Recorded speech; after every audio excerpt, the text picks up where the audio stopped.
ನೀವು ಯಾರೇ ಆಗಿರಲಿ, ನೀವು ಯಾವ ಜಾತಿಯವರೇ ಆಗಿರಲಿ, ನಮ್ಮ ಕಚೇರಿಗೆ ಬನ್ನಿ, ಕಲ್ಯಾಣ ಮಂಟಪ ರೆಡಿ ಇರುತ್ತೆ, ತಾಳಿ ಕೊಡ್ತೀವಿ, ಕಟ್ಟಬಿಡಿ. ಇದು ಹೇಳಿದ್ದು ಯಾರು ಅಂತ ಹೇಳಿದ್ರೆ ಚಕ್ರವರ್ತಿ ಸೂಲಿಬೆಲೆ. ಆ ವಿಚಾರಕ್ಕೆ ಸಂಬಂಧಪಟ್ಟ ಹಾಗೆ ಅಂತರ್ಜಾತಿ ಮದುವೆ ಆಗ್ತಾರಾ ಚಕ್ರವರ್ತಿ ಸೂಲಿಬೆಲೆ ಪ್ರಶ್ನೆ. ದಲಿತ ಸಮುದಾಯದ ಯುವತಿಯನ್ನ ವರಿಸ್ತಾರಾ ಹಾಗಾದ್ರೆ ಭಾಷಣಕಾರ? ಅಂತರ್ಜಾತಿ ಮದುವೆ ಆಗ್ತಾರಾ ಪುನೀತ್ ಕೆರೆಹಳ್ಳಿ? ಇದು ಕೂಡ ಜನರೆಡೆಯಲ್ಲಿ ಚರ್ಚೆ ಆಗ್ತಾ ಇದೆ.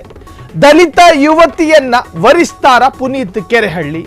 ಸೋಷಿಯಲ್ ಮೀಡಿಯಾದಲ್ಲಿ ಸೂಲಿಬೆಲೆ ಕೆರೆಹಳ್ಳಿಗೆ ಪ್ರಶ್ನೆ ಮಾಡಲಾಗ್ತಾ ಇದೆ, ಅದು ಕೂಡ ಜನರಿಂದ.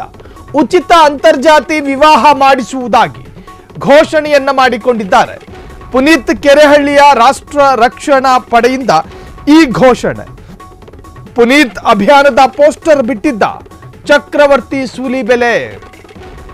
ಈ ಪೋಸ್ಟರ್ಗಳನ್ನ ನೋಡಿದ ಜನರಿಂದ ಹಿಗ್ಗಾಮುಗ್ಗ ಪ್ರಶ್ನೆಗಳು ಕೂಡ ಹರಿದು ಬರ್ತಾ ಇದೆ.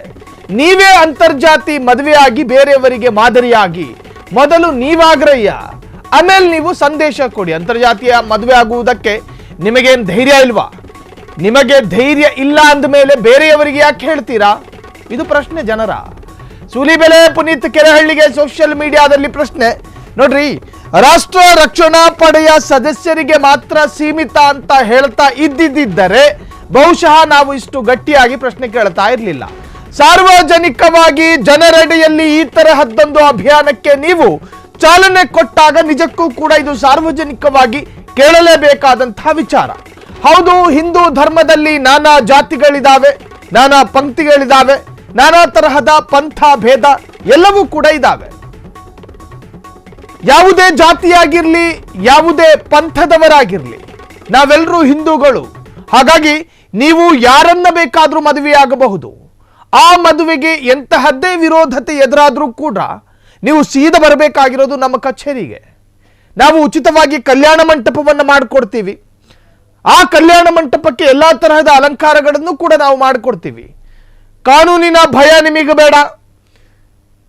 ನಿಮ್ಮನ್ನು ಯಾರು ವಿರೋಧ ಮಾಡ್ತಾ ಇದ್ದಾರೋ ಅವರ ಭಯವೂ ಬೇಡ. ಇದು ಕೇವಲ ಜಾತಿ ನಡುವಿನ ವಿರೋಧತೆಗೆ ಮಾತ್ರ ಅಲ್ಲ ಇವರು ವೇದಿಕೆ ಕಲ್ಪಿಸಿಕೊಡ್ತಾ ಇರೋದು. ನೀವು ಯಾವುದೇ ಧರ್ಮದವರಾಗಿದ್ದರೂ ಕೂಡ, ನಿನ್ನೆ ಸೂಲಿಬೆಲೆ ಬಹಳಷ್ಟು ಸ್ಪಷ್ಟವಾಗಿ ಹೇಳ್ತಾ ಇದ್ರು, ಕೆಲವರು ಘರ್ವಾಪಸಿ ಆಗೋದಕ್ಕೆ ಇಚ್ಛೆ ಪಡುವವರು. ಅವರ ತಾತ್ಪರ್ಯಗಳು ನನಗೆ ಅರ್ಥ ಆಯ್ತು. ಆದ್ರೆ ಘರ್ವಾಪಸಿ ಮೇಲಿರ್ತಕ್ಕಂತಹ ಆಸಕ್ತಿಯೇ ಈ ತರಹದ್ದೊಂದು ಅಭಿಯಾನಕ್ಕೆ ಇವರನ್ನ ಪ್ರೇರೇಪಿಸಿರೋದು. ಈ ಅರ್ಥದಲ್ಲೂ ಕೂಡ ಚರ್ಚೆಗಳಾಗ್ತಾ ಇದೆ. ಇಲ್ಲಾನು ಜನರ ಪ್ರಶ್ನೆಗಳನ್ನ ಮಾತ್ರ ಮುಂದಿಡ್ತಾ ಇದ್ದೀನಿ. ಜನ ಕೇಳ್ತಾ ಇರೋದೇನಂತ ಹೇಳಿದ್ರೆ, ಚಕ್ರವರ್ತಿ ಸೂಲಿಬೆಲೆ ಆಗಲಿ, ಪುನೀತ್ ಕೆರೆಹಳ್ಳಿ ಆಗಲಿ, ಈ ತರಹದ್ದೊಂದು ಅಹಿಂದನೋ ಅಥವಾ ಏನೋ ದಲಿತ ಸಮುದಾಯದ ಯಾವುದಾದ್ರೂ ಹೆಣ್ಣು ಮಕ್ಕಳನ್ನ ಮದುವೆಯಾಗಿ ಸಾರ್ವಜನಿಕವಾಗಿ ಅವರಿಗೆ ತಾಳಿ ಕಟ್ಟಿ ಮಾದರಿ ಆಗ್ತಾರಾ? ನೀವು ಒಂದು ವೇಳೆ ಮಾದರಿ ಆಗುವುದಾದರೆ ಈ ಅಭಿಯಾನಕ್ಕೆ ಮತ್ತಷ್ಟು ಶಕ್ತಿಗಳು ಬರ್ತವೆ, ಮತ್ತಷ್ಟು ಬಲ ತುಂಬುತ್ತೆ.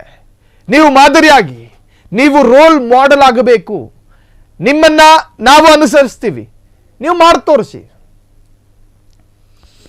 42 ಕಳೆದ್ರು ಬ್ರಹ್ಮಚರ್ಯ ಆಗಿದ್ದೀರಿ, ನೀವು ಯಾವಾಗ ಸಂಸಾರಿ ಆಗೋದು? ಹಿಂಗೆ ಸಂಚಾರಿ ಆಗ್ತಾ ಜೀವನ ಕಳೀತಾ ಇದ್ರೆ ನೀವು ಸಂಸಾರಿ ಆಗೋದು ಯಾವಾಗ? ಸಂಚಾರಿಗೂ ಸಂಸಾರಿಗೂ ಏನು ವ್ಯತ್ಯಾಸ ಅನ್ನೋದು ನಿಮಗೆ ಗೊತ್ತೇ ಇದೆ. ಸಂಚಾರಿ ತಟಸ್ಥನಾಗಿರೋದಿಲ್ಲ, ಜಂಗಮನಾಗಿರ್ತಾನೆ. ಸಂಸಾರಿ ತಟಸ್ಥನಾಗಿರ್ತಾನೆ. ಹೆಂಡತಿ, ಮಕ್ಕಳು, ಜವಾಬ್ದಾರಿ, ಶಾಲೆ, ಅಂಗನವಾಡಿ, ಹಿಂಗೆ ಒಂದು ಜವಾಬ್ದಾರಿಯುತನಾಗಿರ್ತಾನೆ. ಹಾಗಾಗಿ ಸಂಚಾರಿ ಬದುಕಿಗೆ ತಿಲಾಂಜಲಿ ಇಟ್ಟು ಸಂಸಾರಿ ಆಗ್ರಯ್ಯ ಅಂತ ಹೇಳಿ ಜನ ಮಾತನಾಡ್ತಿದ್ದಾರೆ. ಸಾಂಘವಾಗಿ ನಡೀತು ಅಭಿಯಾನ. ಆ ಅಭಿಯಾನಕ್ಕೊಂದು ಚಾಲನೆಯನ್ನು ಕೂಡ ಕೊಟ್ಟರು. ಶ್ವೇತ ಬಣ್ಣದ ವಸ್ತ್ರವನ್ನ ಧರಿಸಿದ್ರು. ಯಾರು? ಚಕ್ರವರ್ತಿ ಸೂಲಿಬೆಲೆ. ಬಹಳಷ್ಟು ಒಳ್ಳೊಳ್ಳೆ ಸಾಲುಗಳನ್ನು ಹೇಳಿದ್ರು. ಜಾತಿ ಅಂತ ಕಚ್ಚಾಡಬೇಡಿ, ನಾವೆಲ್ಲರೂ ಒಂದಾಗಬೇಕು, ನಾವೆಲ್ಲರೂ ಹಿಂದೂ, ನಾವು ಯಾವತ್ತೂ ಒಂದು. ಹಾಗಾಗಿ ನೀವು ಯಾರನ್ನೇ ಬೇಕಾದರೂ ಮದುವೆ ಆಗಬಹುದು, ಅದಕ್ಕೆ ವೇದಿಕೆ ನಾವು ಕಲ್ಪಿಸಿಕೊಡ್ತೀವಿ. ಯಾವುದೇ ವಿರೋಧತೆ ಇದ್ದರೂ ಪರವಾಗಿಲ್ಲ, ಅದಕ್ಕೊಂದಷ್ಟು ಕಂಡೀಷನ್ಗಳಿದ್ದಾವೆ. ಹೆಂಗೆ ಬೇಕು ಹಂಗಾಗಲ್ಲ. ರಾಷ್ಟ್ರ ರಕ್ಷಣಾ ಪಡೆಯ ಆ ಒಂದು ಏನು ಪ್ರಕಟಣೆಯ ಬೋರ್ಡ್ನಲ್ಲಿ ಒಂದಷ್ಟು ಕಂಡೀಷನ್ಗಳಿತ್ತು. ಆ ಕಂಡೀಷನ್ಗಳ ತಾತ್ಪರ್ಯಗಳೇನು ಅನ್ನೋದು ನಾವು ಅಧ್ಯಯನ ಮಾಡೋದಕ್ಕೆ ಹೋಗಲಿಲ್ಲ. ಪುನೀತ್ ಕೆರೆಹಳ್ಳಿ ರಾಷ್ಟ್ರ ರಕ್ಷಣಾ ಪಡೆಯಿಂದ ಈ ತರಹದ್ದೊಂದು ಘೋಷಣೆ, ಈ ತರಹದ್ದೊಂದು ಅಭಿಯಾನ ನಡೀತಾ ಇದೆ ಅಂತ ಹೇಳಿ ನಾವು ನಿನ್ನೆ ಸೋಷಿಯಲ್ ಮೀಡಿಯಾದಲ್ಲಿ ಹಂಚಿಕೊಂಡಾಗ ಜನ ನಾನಾ ತರಹದ ಅಭಿಪ್ರಾಯಗಳನ್ನು ವ್ಯಕ್ತಪಡಿಸಿದ್ದಾರೆ.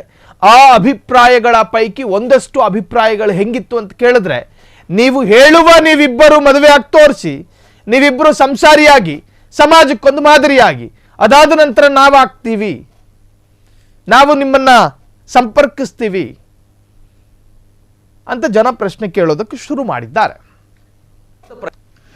ಸಾಮರಸ್ಯದ ನವ್ಯ ಯುಗಕ್ಕೆ ನಿಮಗಿದೋ ಆಮಂತ್ರಣ. ಈ ಹಾಡನ್ನ ಎಷ್ಟು ಸಲ ಕೇಳಿದೀವೋ ಗೊತ್ತಿಲ್ಲ. ಜಾತಿ ಮತ ಪಂಥಗಳನ್ನ ಮರೆತ ಒಂದು ಶ್ರೇಷ್ಠ ಸಮಾಜದ ನಿರ್ಮಾಣ ಆಗಬೇಕು ಅನ್ನೋದು ನಮ್ಮೆಲ್ಲರ ಕನಸು. ಅದು ನಮ್ಮ ಕನಸು ಅಂತಲ್ಲ, ಈ ರಾಷ್ಟ್ರದಲ್ಲಿ ಬಹಳ ಹಿಂದಿನಿಂದಲೂ ಈ ತರದ ಕನಸನ್ನ ಕಟ್ಟಿದ ಅನೇಕರಿದ್ದಾರೆ. ಅದಕ್ಕೋಸ್ಕರ ತುಂಬಾ ದೊಡ್ಡ ದೊಡ್ಡ ಪ್ರಯಾಸಗಳನ್ನು ಮಾಡಿದವರು ಇದ್ದಾರೆ. ಎಲ್ಲಿಯವರೆಗೂ ಅಂತಂದ್ರೆ, ಚಿತ್ಪಾವನ ಬ್ರಾಹ್ಮಣರು ಅಂತ ಕರೆಸ್ಕೊಂಡಂತ ಸಾವರ್ಕರ್ರು ರೋಟಿ ಬಂದಿ, ಬೇಟಿ ಬಂದಿ, ಶುದ್ಧಿ ಬಂದಿ, ಸ್ಪರ್ಶ ಬಂದಿ, ಇವೆಲ್ಲ ಬಂದಿಗಳನ್ನ ಕಿತ್ತೊಗೆದು 7 ತರದ ಬಂದಿಗಳನ್ನು ಹೇಳ್ತಾರೆ, ಅವೆಲ್ಲವನ್ನು ಕಿತ್ತೊಗೆದು ನಾವೆಲ್ಲರೂ ಒಂದಾಗಬೇಕು ಅಂತ, ನಮ್ಮ ನಡುವೆ ನಾವು ಊಟ ಮಾಡೋದಿಲ್ಲ ಅಂತ ಹೇಳುವಂತ, ಮತ್ತು ಕೊಡುಕೊಳ್ಳುವ ಅಂದರೆ ಗಂಡು ಹೆಣ್ಣನ್ನ ಮದುವೆ ಮಾಡಿ ಕೊಡೋದಿಲ್ಲ ಅಂತ ಹೇಳುವ ಜಾತಿಯ ನಡುವೆ ಇರುವಂತ ಈ ತೊಂದರೆಗಳನ್ನ ನಿವಾರಿಸಬೇಕು ಅಂತ ಸಾವರ್ಕರ್ ಅವತ್ತೇ ಕನಸು ಕಟ್ಟಿದ್ರು. ಅನೇಕರು ಈ ದೇಶದ ಅನೇಕ ದಾರ್ಶನಿಕರು ಕನಸು ಕಟ್ಟಿದ್ರು. ಅದರ ಆಧಾರದ ಮೇಲೆ ಕೆಲಸ ಮಾಡುವಂತ ಅನೇಕರಿದ್ರು. ಬಹಳ ಸಂತೋಷ ಅಂತಂದ್ರೆ, ಪುನೀತ ಹೊಸದೊಂದು ಆಲೋಚನೆ ತೆಗೆದುಕೊಂಡು ಬಂದಿದ್ದಾನೆ. ಅವನು ತನ್ನ ರಾಷ್ಟ್ರ ರಕ್ಷಣಾ ಪಡೆಯ ಮೂಲಕ ಏನ್ ಯೋಚನೆ ಮಾಡ್ತಿದ್ದಾನೆ ಅಂತಂದ್ರೆ, ಅಂತರ್ಜಾತೀಯ ವಿವಾಹ, ವಿಶೇಷವಾಗಿ ಗಂಡು ಹೆಣ್ಣು ಇಬ್ಬರಲ್ಲಿ ಯಾರಾದ್ರೂ ಒಬ್ರು ದಲಿತ ವರ್ಗಕ್ಕೆ ಸೇರಿದ್ರೆ ಅಂಥವರ ಅಂತರ್ಜಾತೀಯ ವಿವಾಹವನ್ನ ತಾವೇ ನಿಂತು ಮಾಡ್ತೀವಿ ಅಂತ ಅವ್ರು ಹೇಳ್ತಾರೆ. ನಿಂತು ಮಾಡ್ತೀವಿ ಅಂತಂದ್ರೆ ಹೇಗೆ? ಅವರಿಗೆ ಪುರೋಹಿತರನ್ನ, ಅವ್ರು ಯಾವ ತರದ ಕಲ್ಪನೆಯ ಮದುವೆ ಆಗ್ಬೇಕು ಅಂತಿದ್ರೆ ಆ ತರದ ಪುರೋಹಿತರನ್ನ, ಆನಂತರ ಅವರಿಗೆ ಹಾಲ್ ಫ್ರೀ ಮಾಡ್ಕೊಡ್ತಾರೆ, ಊಟದ ವ್ಯವಸ್ಥೆ ಮಾಡ್ತಾರೆ, ಎಲ್ಲವನ್ನೂ ನಾವೇ ನೋಡ್ಕೋತೀವಿ ಅಂತ ಹೇಳುವಷ್ಟರ ಮಟ್ಟಿಗೆ ಮಾಡ್ತಿದ್ದಾರೆ. ಅಂದ್ರೆ ಎಲ್ಲೋ ಒಂದು ಕಡೆ ಈ ಸಮಾಜದಲ್ಲಿರುವಂತ ಯಾವ ವರ್ಣ ವ್ಯವಸ್ಥೆಯ ಕುರಿತಂತೆ ಇವತ್ತೊಂದು ದೊಡ್ಡ ಚರ್ಚೆ ನಡೀತಾ ಇದೆ, ಜಾತಿ ವ್ಯವಸ್ಥೆಯ ಕುರಿತಂತೆ ದೊಡ್ಡ ಚರ್ಚೆ ನಡೀತಿದೆ. ಅವುಗಳನ್ನ ಒಡೆದು ಒಂದು ಸಮಾಜದ ನಿರ್ಮಾಣಕ್ಕೆ ಒಂದು ಮಹತ್ವದ ಹೆಜ್ಜೆಯನ್ನ ತರುಣ ಪಡೆ ಏನಿಟ್ಟಿದೆ, ನಾನು ಸಂಪೂರ್ಣವಾಗಿರುವಂತ ಬೆಂಬಲವನ್ನ ಅವರಿಗೆ ಈ ಸಂದರ್ಭದಲ್ಲಿ ಈ ವಿಚಾರದಲ್ಲಿ ಕೊಡಬೇಕು ಅನ್ನೋದು ಮೊದಲನೇದು. ಇನ್ ಎರಡನೇದೇನು ಅಂತಂದ್ರೆ, ಪರಿವರ್ತನೆ ಆಗಬೇಕು ಅಂತಿದ್ರೆ ಅಥವಾ ಘರ್ ವಾಪಸಿ ಆಗಬೇಕು ಅಂತಿದ್ರೆ, ಮೂಲ ಧರ್ಮಕ್ಕೆ ಮರಳಬೇಕು ಅಂತಿದ್ರೆ ಡೆಫಿನೆಟ್ಲಿ ರಾಷ್ಟ್ರ ರಕ್ಷಣಾ ಪಡೆಯನ್ನ ಕಾಂಟ್ಯಾಕ್ಟ್ ಮಾಡಬಹುದು. ಅವರೆಲ್ಲರೂ ಇದಕ್ಕೆ ಮುಂಚೂಣಿಯಲ್ಲಿ ನಿಂತಿರ್ತಾರೆ. ಒಟ್ಟಾರೆ ಈ ರಾಷ್ಟ್ರದ ಬೇರು. ಕ್ಷಣ ಕ್ಷಣದ ಸುದ್ದಿಗಳಿಗಾಗಿ ಫ್ರೀಡಂ ಟಿವಿ ಸಬ್ಸ್ಕ್ರೈಬ್ ಮಾಡಿ, ಲೈಕ್ ಮಾಡಿ ಹಾಗೂ ಫಾಲೋ ಮಾಡಿ. ಹೊಸ ಸುದ್ದಿಗಳ ನೋಟಿಫಿಕೇಶನ್ಗಾಗಿ ಬೆಲ್ ಐಕಾನ್ ಮೇಲೆ ಕ್ಲಿಕ್ ಮಾಡಿ.